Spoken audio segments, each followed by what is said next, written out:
Hello everyone, today's topic is quadratic equation.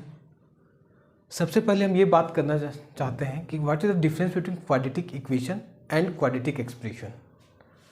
तो sir ऐसे लिखा होता है कि sir x square equal to be x plus का सी और एक्स स्क्वायर प्लस का बी एक्स प्लस का सी, these are the two things in the quadratic equation in which this one is quadratic equation और this one is quadratic expression। मैं क्या बोल रहा हूँ ध्यान दीजिएगा, ये है quadratic equation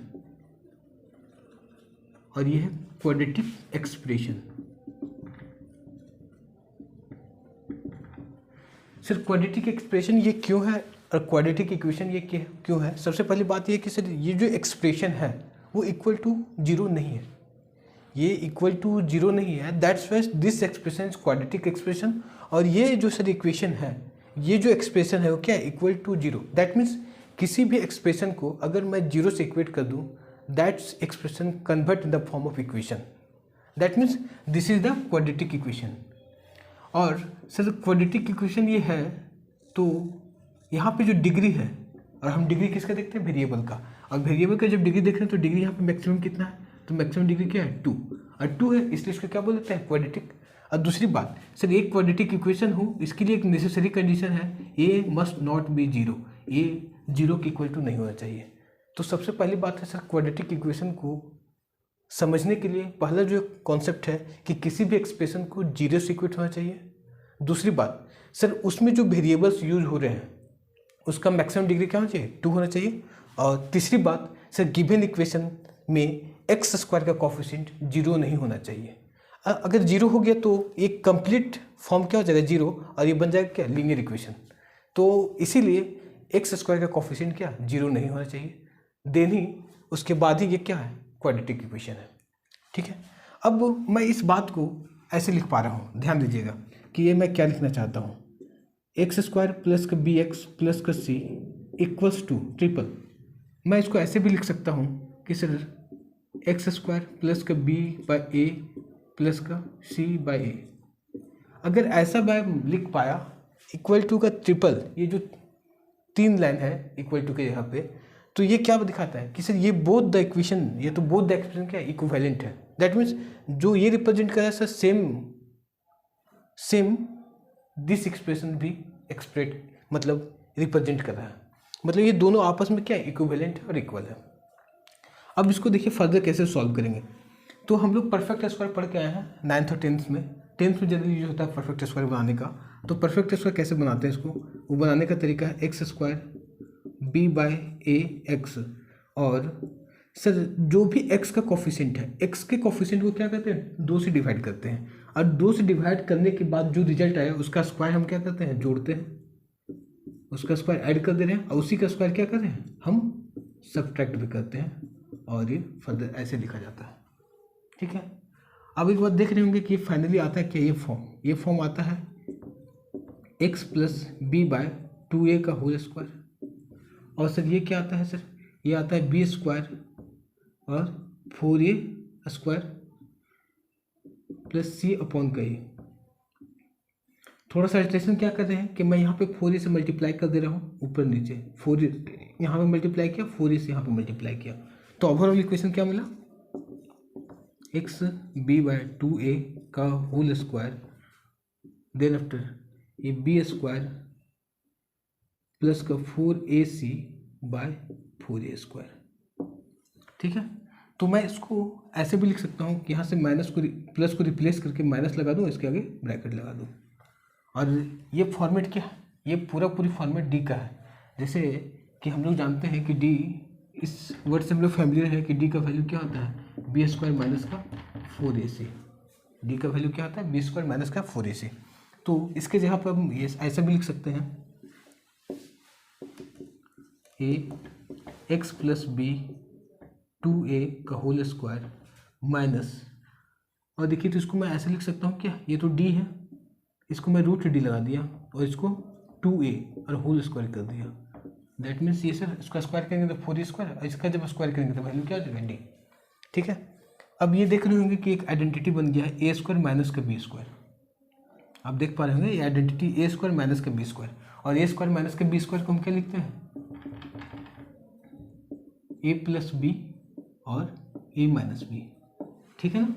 तो आगे इसको हम यूज कर लेते हैं यहाँ पे, इसकी जगह पे a x plus b by 2a plus का रूट डी बाय 2a और x plus b by 2a minus root d by 2a, ऐसा लिख दिए तो कोई दिक्कत नहीं है। इसके बाद हम इस फॉर्मेट को और थोड़ा सा एलिब्रेट करते हैं कि क्या इसमें है। देखिए मैं इसको लिखने की कोशिश कर रहा हूँ एक और फॉर्मेट में, x यहाँ पे माइनस यूज कर रहे हैं, यहाँ पे माइनस का b बाय 2a प्लस का रूट डी बाय 2a। तो ऐसा अगर बाहर माइनस कर देते यहाँ पे हमको क्या करना पड़ेगा, माइनस, ठीक है। सिमिलरली इसमें भी हम यूज करते हैं, तो x minus b bye 2a और यहाँ पे माइनस होना चाहिए तो इसके लिए क्या कर देंगे, प्लस का रूट डी बाय 2a, ठीक है। और आप देख पा रहे होंगे कि ये क्या होता है, ये वाला फॉर्मेट क्या होता है। मैं यहाँ से रिपीट कर रहा हूँ, ये ट्रिपल एरो के बाद ये फॉर्मेट यहाँ पे कंटिन्यू है, इसके बाद हम आगे लिख रहे हैं। इस पूरे फॉर्मेट को हम लिख रहे हैं क्या, x माइनस का अल्फ़ा, सिमिलरली इसको लिख रहे हैं x माइनस का बीटा। दैट मीन्स कि x का वैल्यू, अब अल्फ़ा का वैल्यू क्या होता था, माइनस का b बाय 2a, या तो इसको डायरेक्ट एलसीएम ले लेते हैं यहाँ पे दोनों जगह पे, तो क्या होगा, नीचे 2a आ जाएगा एलसीएम और ये माइनस का root d by 2a। Similarly beta क्या हो जाएगा, माइनस b 2a। और आपको पता होगा कि सर ये भी जो फॉर्मेट है बी स्क्वायर माइनस का 4ac, ये हम लोग क्वाड्रेटिक इक्वेशन 10th में पढ़ के आए, किसको हम लोग क्या बोलते हैं, डिस्क्रिमिनेंट। और ये क्या होता था, अल्फा और beta minus b plus minus, एक फॉर्मेट आप ये देखेंगे जहाँ पे हम बोलते थे कि अल्फा बीटा क्या है, roots of the quadratic equation, और ये ऐसा लिखा होता था। और सिमिलरली यहाँ पे सेम है, माइनस और एक बार प्लस के लिए, तो ये क्या है, ये है roots of the quadratic equation. ये क्या है, इस फॉर्मेट का रूट्स ऑफ क्वाड्रेटिक इक्वेशन। हम चाहते तो इसको डायरेक्ट इस फॉर्मेट को यहाँ पे लिख सकते थे, लेकिन मैं आपको एक्सप्लेन करके दिखाया ये फॉर्मेट आता कहाँ से एक्चुअली है। तो अल्फा का वैल्यू क्या है ए और बीटा का वैल्यू क्या है ए, तो ये क्या है मेरा roots of the quadratic equation, जो हम इस क्वाड्रेटिक इक्वेशन को सॉल्व करने के बाद मिलता है। मैं इसको फर्दर एक बात लिखना चाहता हूँ, उसको मैं देखिए आप ध्यान से, एक्स स्क्वायर प्लस का बी एक्स प्लस का सी ट्रिपल इक्वल टू, क्योंकि ये इक्विवेलेंट है तो इसके यहाँ पे मैं लिख सकता हूँ ए एक्स माइनस का अल्फा एक्स माइनस का बीटा, ठीक है। अब फर्दर इसको मैं मल्टीप्लाई करता हूँ, देखिए कैसे कर पा रहा हूँ। अगर इससे मल्टीप्लाई करेंगे तो x square minus alpha plus beta x plus का अल्फा इंटू बीटा, ठीक है ना। और इस ए को मैं अब सीधा इसके नीचे ले आता हूँ, तो अगर इसके नीचे ले आता हूँ तो क्या बनेगा, एक्स स्क्वायर प्लस का बी बाई एक्स प्लस का सी बाई ए। और आपको पता है क्या सर, ये दोनों एक्सप्रेशन क्या एक दूसरे के इक्विवेलेंट है, मतलब इक्वल है, मतलब हम यहाँ से इक्वेट कर सकते हैं। एक्स स्क्वायर का कोफिशिएंट 1 है तो यहाँ पे भी एक्स स्क्वायर का कोफिशिएंट क्या 1 है। और यहाँ पे क्या है sir, sum of alpha plus beta, ये है minus alpha plus beta equal to क्या है सर, एक्स का कोफिशिएंट है, तो यहाँ पे एक्स का कोफिशिएंट क्या है बी बाई ए। इसको फर्दर क्या लिख सकते हैं, alpha plus beta equal to minus b by a लिख सकते हैं, कोई दिक्कत नहीं। सिमिलरली अल्फा इंटू बीटा क्या है सी बाई ए। और आपको पता है कि ये दोनों फॉर्मेट किसके लिए होता है, तो सर ये फॉर्मेट होता है सम ऑफ द रूट्स। इसको क्या बोलते हैं, sum of the roots. Sum of the roots क्या होता है, तो minus b upon by a, और ये क्या होता है प्रोडक्ट ऑफ द रूट्स, ठीक है ना।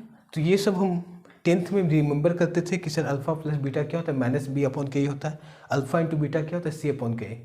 अब हमको लगता है कि इस चीज़ यहाँ से समझ में आ गया होगा पूरा क्लियर कि हम ये फॉर्मेट से जब इक्विवेलेंट रिलेशन का जब यूज कर रहे हैं तो हम क्या बता पा रहे हैं कि ए प्लस बी क्या है सर, यहाँ पे एक्स का कोफिशिएंट है तो यहाँ पे भी क्या है एक्स का कोफिशिएंट क्या है माइनस के बी बाई ए। तो हम इससे कह पाते हैं कि सम ऑफ द रूट्स क्या है माइनस बी अपॉन का ए, और प्रोडक्ट ऑफ द रूट्स क्या है सी अपॉन का ए। आप एक और बात इसको हम बोल सकते हैं, एक और फॉर्मेट की बात करते रहते हैं, वो है डिफरेंस ऑफ द रूट्स। ये क्या है, difference of the roots. Of the roots.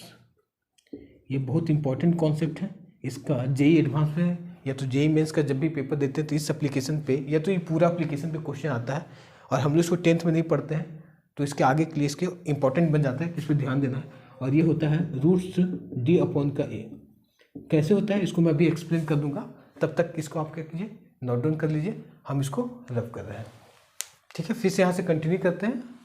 क्या क्या हमने बात किया था, तीनों बहुत इंपॉर्टेंट पॉइंट्स हैं। सम ऑफ द रूट्स क्या होता है, अल्फा प्लस बीटा माइनस का b by a. Product of the roots क्या होता है, alpha into beta c upon का ए।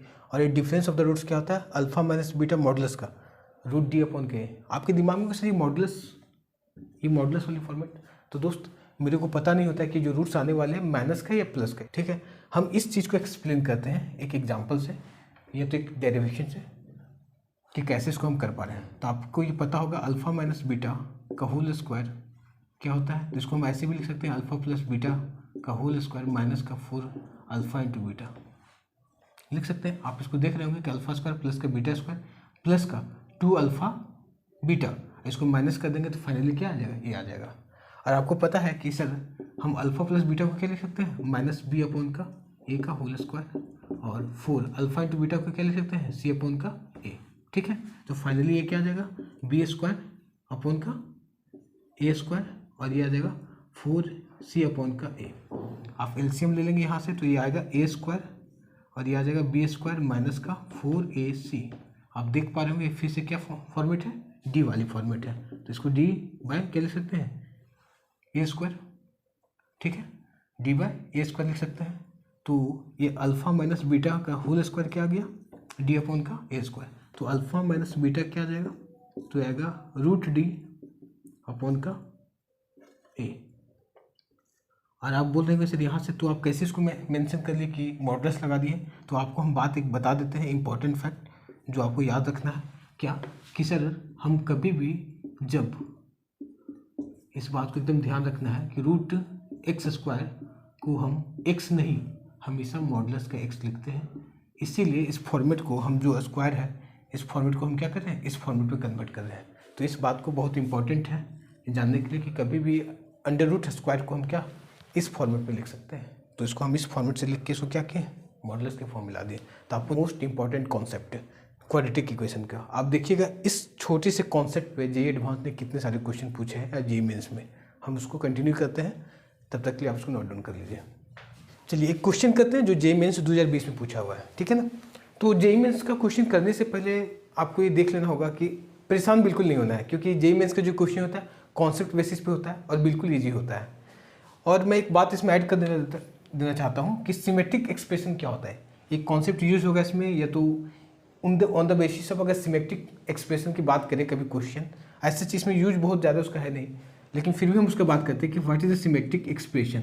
तो सिमेट्रिक एक्सप्रेशन उसको बोलते हैं जहाँ पे क्या होता है ना कि अल्फा और बीटा का अगर प्लेस चेंज कर दें, या तो अल्फा और बीटा को एक्सचेंज कर दें, तो भी एक्सप्रेशन क्या आता है, सेम रह जाता है। वैसे एक्सप्रेशन को क्या बोलेंगे, सिमेट्रिक एक्सप्रेशन। फिर से मैं रिपीट कर दे रहा हूँ, सिमेट्रिक एक्सप्रेशन में अगर अल्फा और बीटा का प्लेस एक्सचेंज कर दिया जाए तो क्या एक्सप्रेशन बिल्कुल सेम रह जाता है। वैसे एक्सप्रेशन को क्या बोलते हैं, सिमेट्रिक एक्सप्रेशन। देखिए मैं इसको सॉल्व करने चलता हूँ, कैसे कर पाऊँगा। सॉल्व करने से पहले हम लोग तो 9th और 10th में जो पढ़ के रखे हैं सर कि जब ये दोनों बेस पावर के ऊपर पावर होते हैं, इसको क्या करते हैं, मल्टीप्लाई कर देते हैं। तो इसको मल्टीप्लाई करने में मतलब ये क्या होगा 3/8, और ये क्या हो जाएगा बीटा अपॉन का 5/8, ठीक है, प्लस ये क्या होगा बीटा 3/8 और अल्फा क्या हो जाएगा 5/8, ठीक है। आप देख रहे होंगे इसको हम एलसीएम लेते हैं, एलसीएम लेंगे तो क्या होगा अल्फा 5/8 इंटू बीटा 5/8, बीटा से बीटा कैंसिल, ले क्या हो जाएगा अल्फा 5/8 और 3/8। आपको दिख गया होगा कि सर ये क्या है, एक बार लिख देता हूँ आपके लिए ताकि आपको दिक्कत नहीं हो। सिमिलरली बीटा 3/8 और बीटा 5/8। आप देख रहे होंगे कि सर बेस सेम है तो पावर क्या हो जाता है, ऐड कर लेते हैं।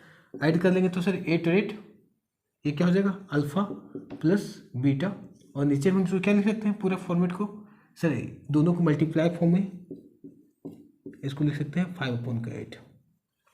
ठीक है, कोई दिक्कत तो नहीं, यहाँ तक समझने में कोई दिक्कत नहीं होगी। ये सिंपल 9th वाली कैलकुलेशन है जिसको हम कर रहे हैं और इसमें कोई खास बातें नहीं। अब वो आपको यहाँ से देखना होगा, यहाँ से ये देखना होगा कि sir sum of the roots क्या है। यहाँ पे आते हैं इक्वेशन क्या दिया, इक्वेशन से जो हमें इन्फॉर्मेशन मिल रहा है क्या, अल्फा प्लस के बीटा माइनस बी अपॉन के, ये होता है ना माइनस बी अपॉन के, तो उससे इसको माइनस यहाँ पे तो, और इसके लिए वैल्यू क्या है -64 अपॉन का 1।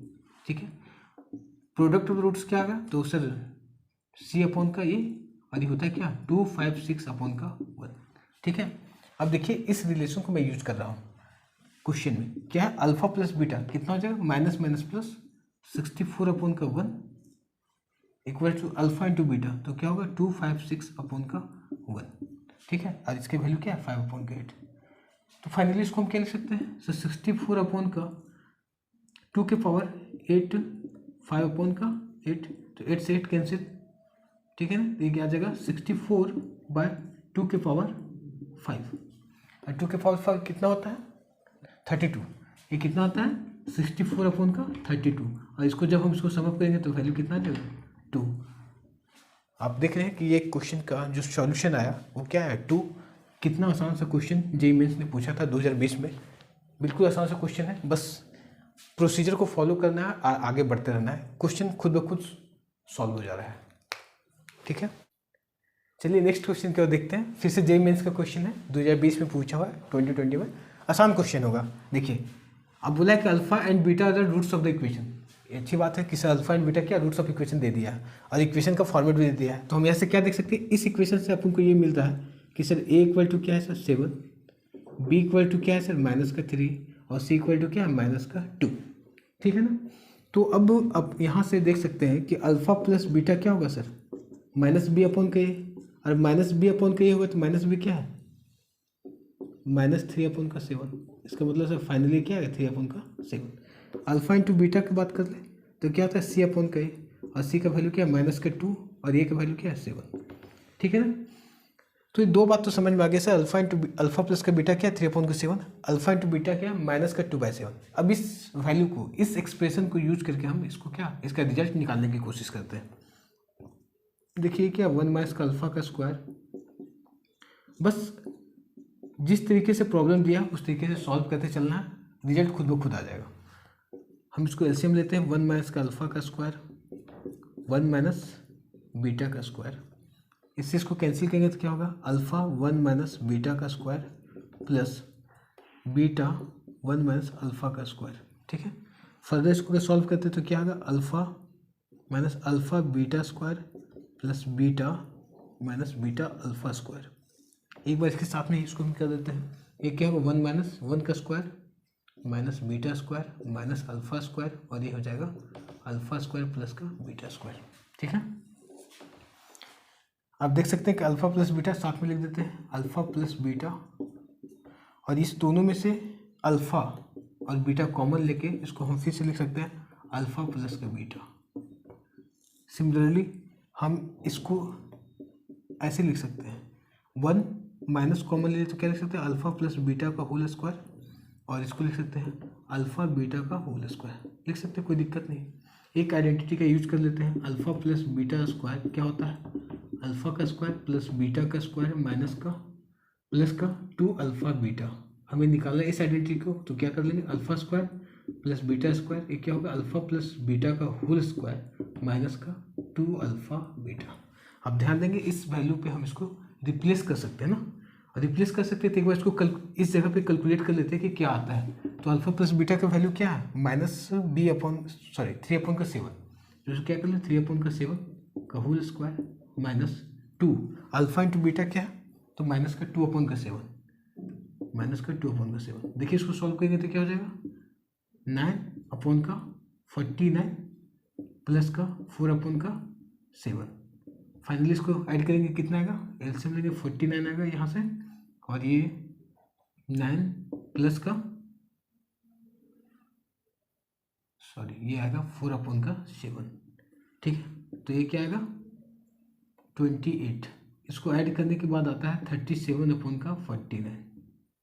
ठीक है, 37 अपॉन का 49 आएगा। तो मैं अब इस वैल्यू को यहाँ पे यूज कर रहा हूँ। देखिए कैसे, अल्फा प्लस बीटा क्या होगा 3 अपॉन का 7 माइनस अल्फा इंटू बीटा क्या हो जाएगा अल्फा इंटू बीटा माइनस का 2/7, तो माइनस में माइनस क्या हो जाएगा प्लस का 2/7, और ये क्या अल्फा प्लस बीटा 3/7।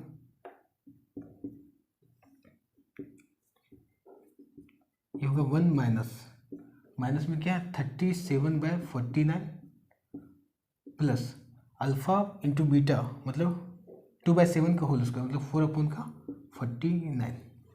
आप देख पा रहे हो कि ऊपर से मैं इसको सॉल्व करूँ तो क्या आ जाएगा 3/7 प्लस 6/49। अब यहाँ से देख पा रहे होंगे तो क्या होगा, मैं यहाँ नीचे से एलसीएम अपॉन से एलसीएम ले लेता हूँ 49। ये क्या आ जाएगा 49 माइनस का 37 प्लस का 4/49। आप इसको सॉल्व कर सकते हैं फर्दर। क्या होगा ये यहाँ से तो 49 हो जाएगा, 7 7 जब 49, तो ये क्या आ जाएगा 21 प्लस का 6 डिवाइडेड बाय 49 माइनस का 37। ये तो पहले स्क्वायर कर लेते हैं, 49 प्लस का 4 कितना होता है 53 में से 37 को माइनस किया तो ये आ जाएगा 16, मतलब 16/49। तो 49 से 49 कैंसिल, आप इसको देखिए क्या आ रहा है 27/16। ये बिल्कुल ही इजी सा प्रॉब्लम था जो जेईई मेंस 2020 में पूछा गया था। आप देख सकते हैं कि कितना आसान सा क्वेश्चन आ रहा है हमारे जेईई मेंस में। बस आपको मेंटली प्रिपेयर्ड होना है कि हाँ एग्ज़ाम से पहले कि मैं क्वेश्चन कर सकता हूँ और आसानी से क्वेश्चन किया जा सकता है जेईई मेंस और जेईई एडवांस का। Thank you very much.